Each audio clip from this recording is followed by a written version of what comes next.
Hey there, so today we have another beer talk, and this is about one of the biggest inspirations of my life.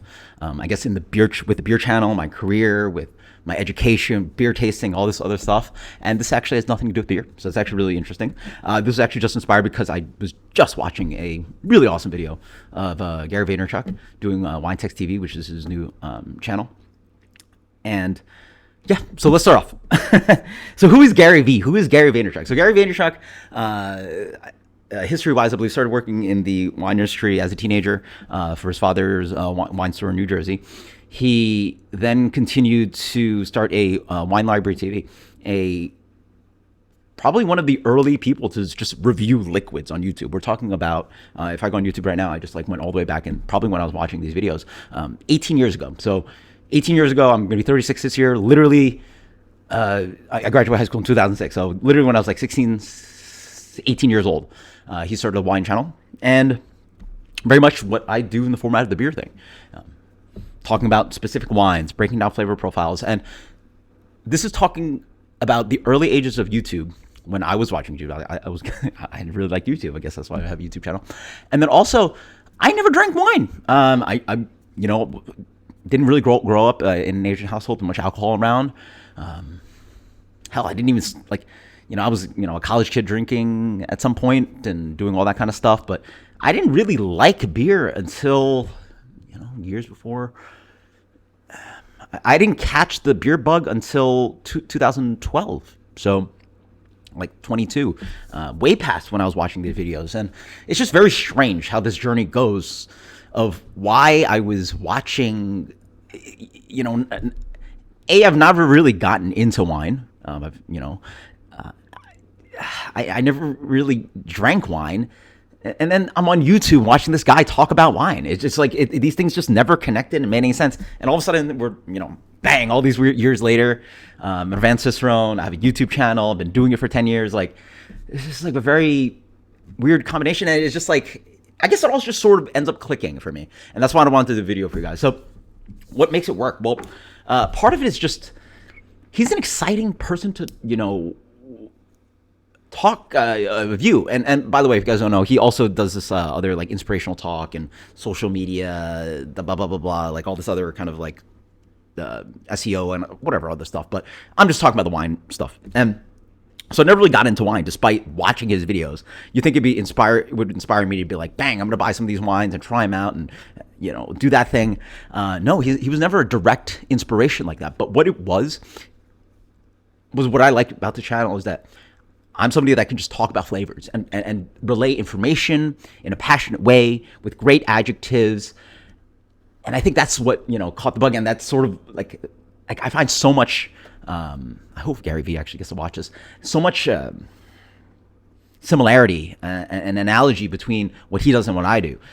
He talks fast. He's from the Northeast, passionate person. He talks with his hands and big words, big personality.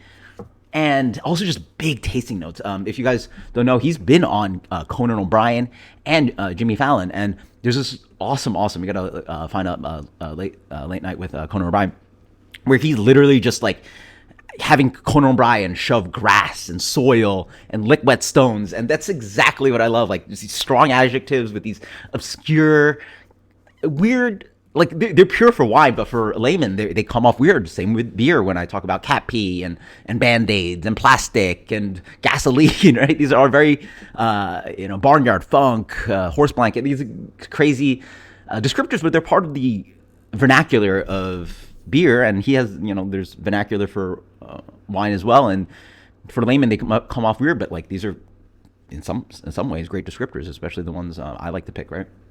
In my mind. And yeah, and literally, I wanted to do this video because I was just watching one of the videos, and he's talking about Prosecco, and then he makes this beautiful analogy of like, chalkiness. You ever go to, early in class, and you smack those chalkboard erasers, a white cloud of chalk dust, and then you go to McDonald's and you crack open an apple pie, bang! Like I was like, boom, chills. Like that's exactly what I like to do. Exactly the kind of in-depth, like particular, sensorial kind of memories and flavor descriptors and aromatic descriptors that I like giving to you guys. And I was like, bang, this guy can still do it. So he started a new channel, Wine Text TV. part of a new like venture he's doing with wine and stuff. But I probably should go back in the archives and watch some wine library stuff. Granted, that content's much older, or very old now, and obviously, beer and wine is always so relevant and the same after 14 years, 10 years. We go back, watch some of my reviews. The liquid's probably not the same. The brands are probably still not there anymore, right? Things are very much different. Wine evolves, beer evolves and stuff. But it's just crazy to think about how, like, I would just, again, it just made no sense for me to be watching. And hell, I was doing it in high school, probably in the library, which I guess didn't have parental blocks back then. But I was like 17, 18 years old watching wine content. For someone that never got into wine, like I'm, 18 years down, I'm still not even like a wine guy in any sense. And that's probably something I should think about for my career moving forward. Getting level 1 quarter master sommelier, and maybe think about getting sommelier one day, and just these things that like would definitely progress my career and different options and blah blah blah. And so wine is definitely something I want to think about doing, because also is another outlet for like passion and knowledge, and right, there's only so much diminishing returns of how much beer knowledge I can get, and like so. But yeah, again, I love it, and I love that I've gotten to a place now where, hell, I have a lot of confidence in my ability to do what he does with wine, with beer. In the ability of commercial description, I find myself one of the strongest out there. I mean, I'm not, hey, I don't want to toot my own horn. You guys find me some people to blind taste against, and I would love it. But the fact that on Advanced Cicerone I didn't get 100 was, on that portion of the test, is like shocking to me. I literally just looked up the beer again. That still blows me away. There's this beer called Texas Blend Honey, and it's like an Imperial 7% golden ale with blood orange, honey, and spices.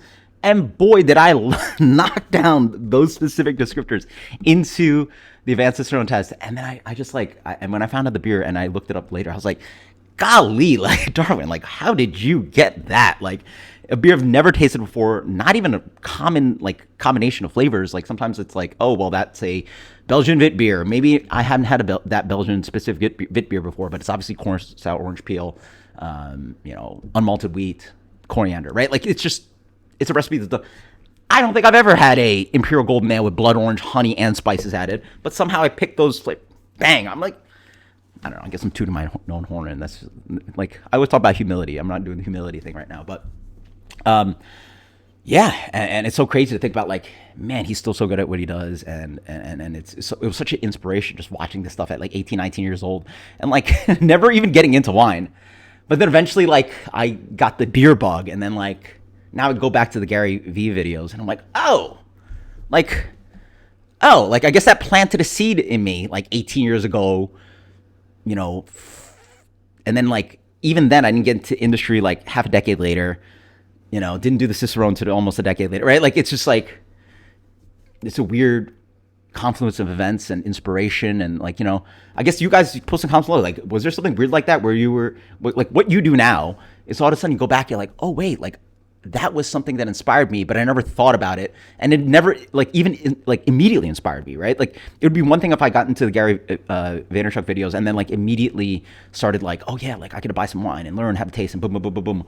But like, I just watched it for the sake of just watching it, because I just enjoyed seeing somebody knowledgeable, tasting liquid, having awesome descriptors, great passion, great personality,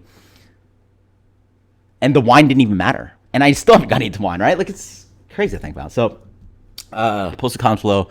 It was just a weird confluence of events, and I just it's so weird to me to think about, but it's interesting, and you find passion in different ways, and eventually it goes all around in circles, right? So until next time, guys, cheers.